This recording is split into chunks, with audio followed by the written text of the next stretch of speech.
Today, Glitch released another update for the Wacky Watch website. This time around, the creators of the amazing digital circus have decided to give us new teasers for Episode 3 in a most unexpected way.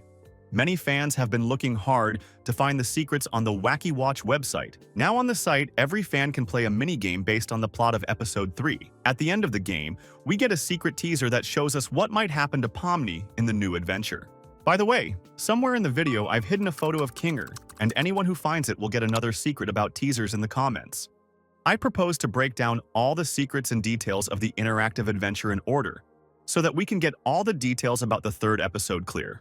When you go to the website, you will be taken to the introductory screen of the adventure. On the watch screen, we see a looped scene from the Episode 3 trailer in which Kane and Bubble are on the circus stage, introducing the main characters to the title of the new adventure, The Mystery of Mildenhall Manor. At the bottom of the screen, you need to click on the big red Start button. I'll also note that the site has acquired some nice cosmetic changes. This version will always have the name of the adventure at the top of the clock. And if you scroll down the site, you'll see a moving fog that envelops the entire floor. On the clock itself, the pipes, buttons, and case are covered in spider webs. And there's a little spider coming out of one button. As soon as we press Start, the page of the site will change and further text fragments will appear that explain to us the events that are happening and some small details. From the text, it becomes clear that we are playing as Pomni and Kinger. They are at the beginning of the adventure and have just gotten to Mildenhall Manor. Pomni is frightened by her surroundings. In the screenshot, you can see that there is something hanging on the wall in front of the characters. I'm pretty sure it's a severed human head, which we were shown a close-up of in the trailer for Episode 3. From this, I concluded that Pomni and Kinger are in the same room we've seen in other teasers. Most likely, this room belongs to Martha Mildenhall. Incidentally, this screen along with the text appeared on Glitch's Twitter as a teaser a few days ago. The interactivity of the adventure is that we can choose the further actions of the characters. We can choose to go left and use an old elevator, which by the looks of it has not been maintained for decades. Or we can climb up a ladder that leads us into an unknown open space. From this space comes an intimidating laughter. At this time, Pomni and Kinger hear something approaching them from the corridor and making shuffling noises. The narrator adds that it is most likely a green ghoul. All the ghosts at Mildenhall Manor have a green tint to them, but I think we're talking about an enemy we haven't been shown yet. All we know from the trailer is that Pomni and Kinger will meet him in a passageway that resembles a pipe, and that he can inhabit characters. This he does with Pomni in one of the scenes shown. The third option is to call out to Kane and ask him for help. If we choose to call for Kane's help, we are sent to the initial screen of the game. I think Kane in Episode 3 will also hear all the other characters. Those who ask Kane for help in a dangerous situation, he will take them to the beginning of the mansion to give the characters another chance. If you choose the stairs right now, the game will also restart from the beginning. We are forced to choose the elevator. The game moves on to the next page. On the clock, we see another looped scene from the trailer. Pomni is clawing at the elevator door and trying to open it, while Kinger stands by and watches. The text says that the elevator door turns out to be closed, and now the characters feel stupid. The narrator notes that he could have told about the elevator problems earlier, but then there would have been no mystery to it. A rabbit-like silhouette appears from the hatch at the other end of the stairs. He looks down. Now he's not only laughing, but he's also calling the characters by name and mocking them. It stopped being scary. Now it's just bullying. You can easily guess that it's not about scary ghouls or ghosts at all. Jax is trying to scare Pomni and Kinger. Who knows? Maybe Jax will cause more problems than ghosts. Meanwhile, the monster from the hallway is getting closer. He has just descended some stairs, so there is a little time. But we have to act fast. Now we can choose from the options: abstract, cry, and climb the stairs.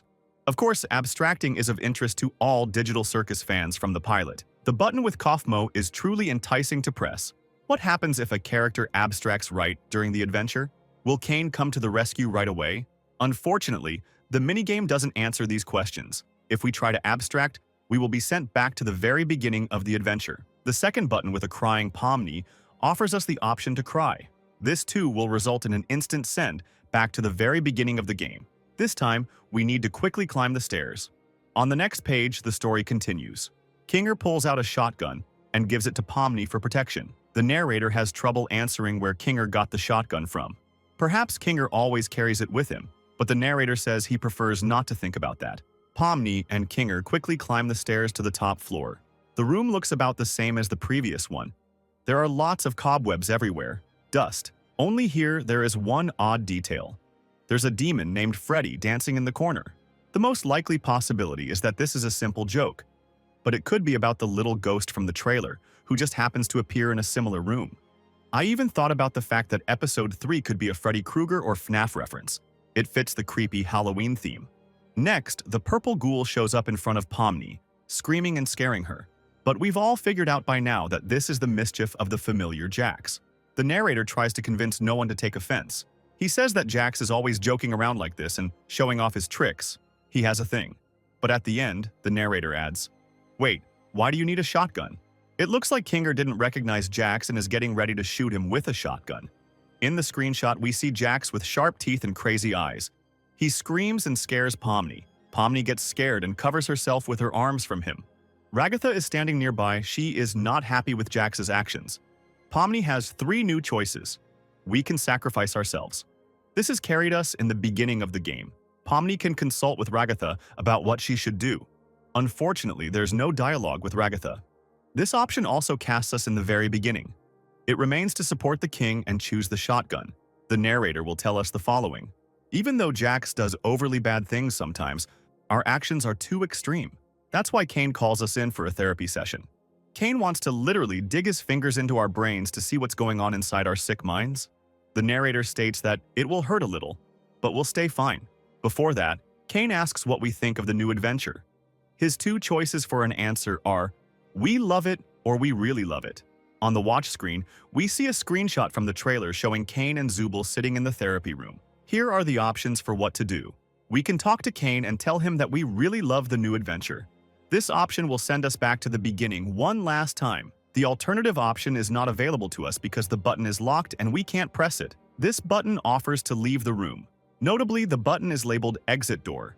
I think this is a sign that abstracted characters and an exit door will reappear in episode 3. The last button suggests breaking Kane's rule. In this option, we say something that doesn't fit the age rating. When we choose the last option, we are transported to the end of the game and a new teaser for episode 3 that we haven't seen before. The image shows Pomni's distorted head with no eyes hanging on the wall as a trophy, just like the human head from the trailer. The narrator says it was a terrible choice and we lost. As a reward, our head will hang in the mansion forever. The narrator suggests that Pomni rethink her opinions during her time hanging there and learn to love Kane's adventures. The game concludes with the caption, "The end?" What do you think about it? Is this really the true ending of episode 3? Do the action choices in this game have anything to do with the real events of the episode? What will happen to Pomni? Write your thoughts and theories in the comments, and I'll be sure to read them. Also, don't forget to like and subscribe to the channel. Best of luck to everyone, and bye-bye.